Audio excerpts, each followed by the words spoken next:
Some people call it soul, some people call it feeling, whatever you call it, you know when it's there and you know when it's not. And it's not something that you can acquire by practicing licks or learning new chord progressions or studying songs. It's far more than that. And out of all the players that I admire, Buddy Guy is the one that taught me what soul is. So as guitar players, typically when we want to learn something, we take the traditional approach. We will learn songs, we'll learn licks, we'll learn chords, we'll learn theory maybe, and we'll just try to imitate the players we admire so that hopefully it kind of rubs off into what we do. The problem is that it does not work that way. First things first, I'm gonna call this soul. Soul is something that you can hear. You can really hear when it's there. And that happens with micro movements of your fingers because everything is connected, right, in your body. Your mind and your body is connected. When you're angry, people can perceive that anger even if you don't vocalize it.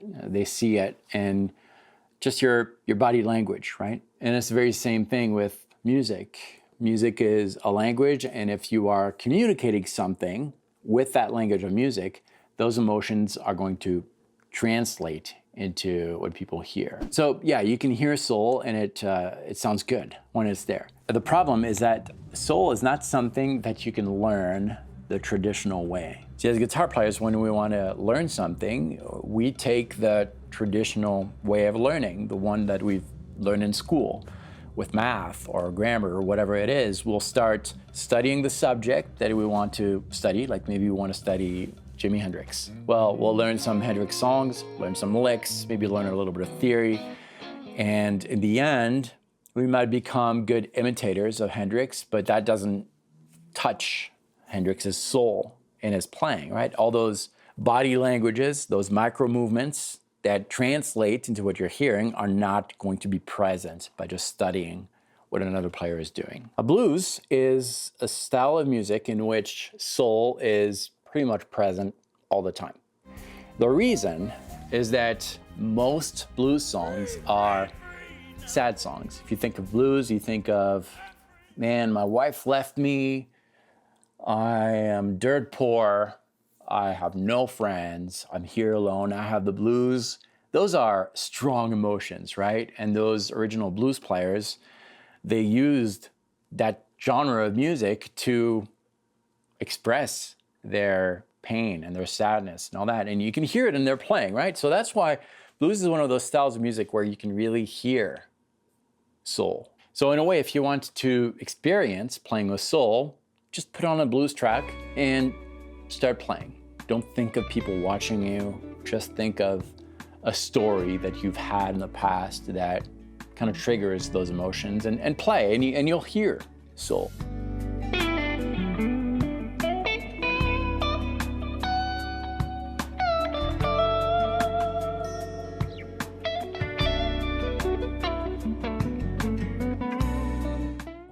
The problem, though, is that for me, and I hope for you, I'm not always heartbroken.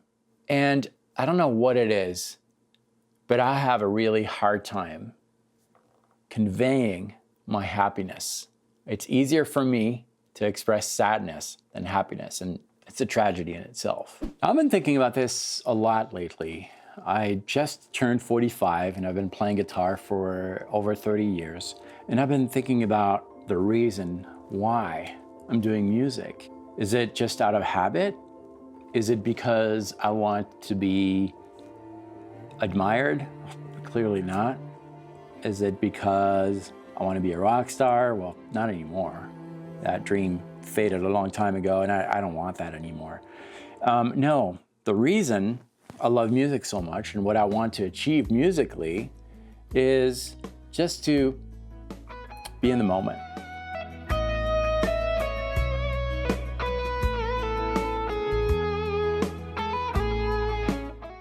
And that's a really hard thing to do, especially if you play in front of people or if you make videos with music or whatever it is. There's always going to be some I call them disturbers of your internal peace. Like things that are going to kind of attack your peace as you're playing, and they're going to alter the course of the music you're playing. For example, this happens all the time when you're playing a gig, playing in front of people. Well, that's the first thing. You know that people are there watching you.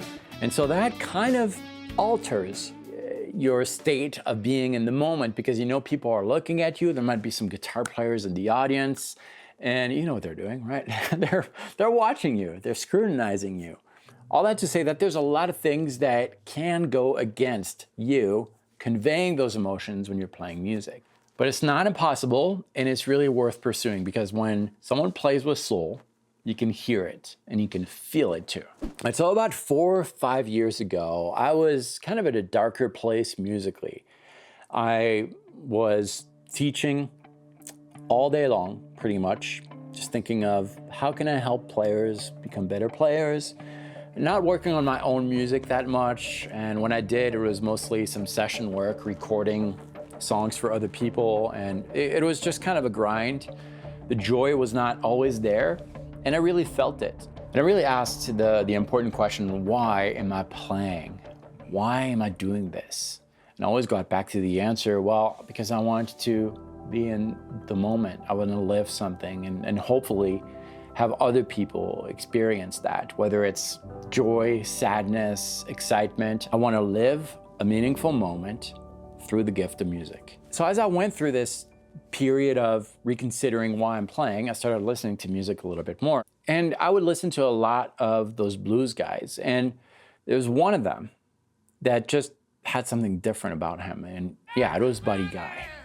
Now what's interesting is that Buddy Guy, out of all the other blues guys I was listening to, was not necessarily the best technical guitar player. He didn't necessarily have the best tone, but there was just something about him that caught my ear, and I loved him from the very first time I listened to him.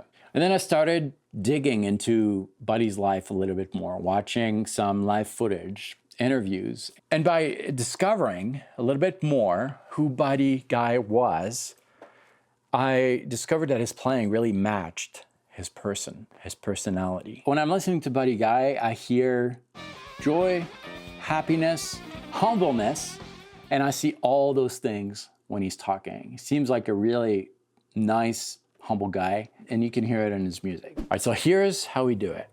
I want you to take a few moments and think, how am I feeling right now? For me, I'm kind of excited to play a few notes and share a moment with you. So I'm at peace with it. I'm fine.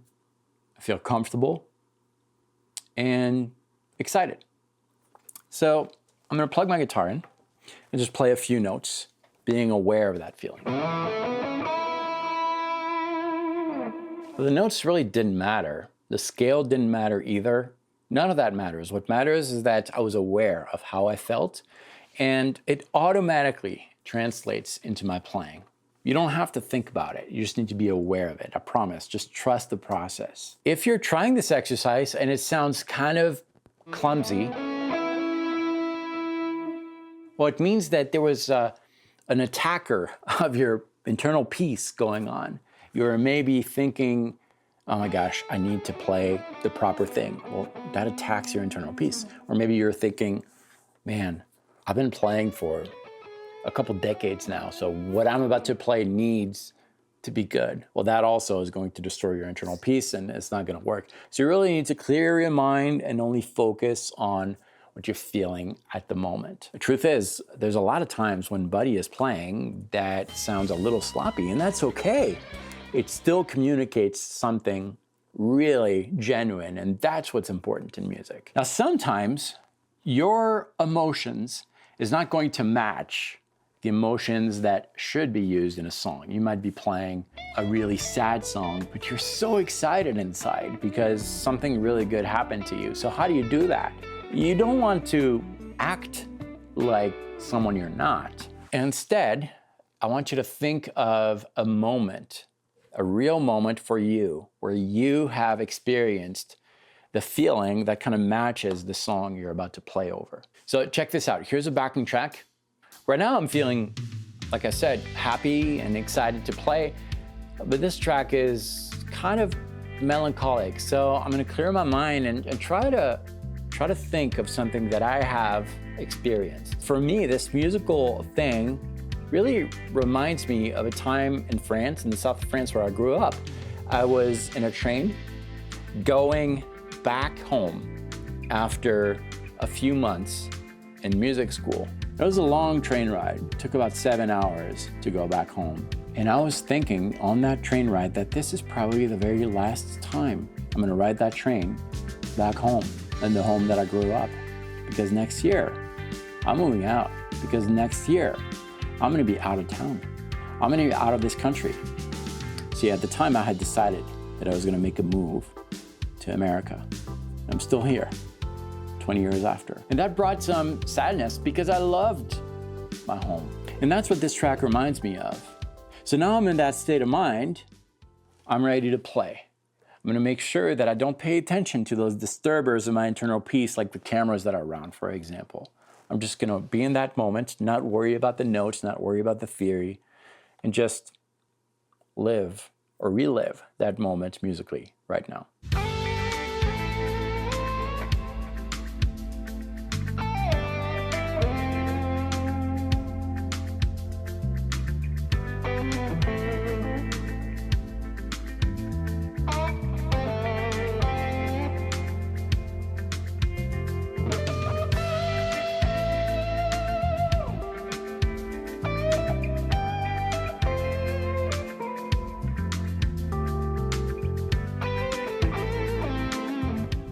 Now, I know that it can be a little bit difficult to do if you're not used to it, but this video is going to help you do that. This is a lot more practical. It's something that B.B. King and Jimi Hendrix taught me. Check this out.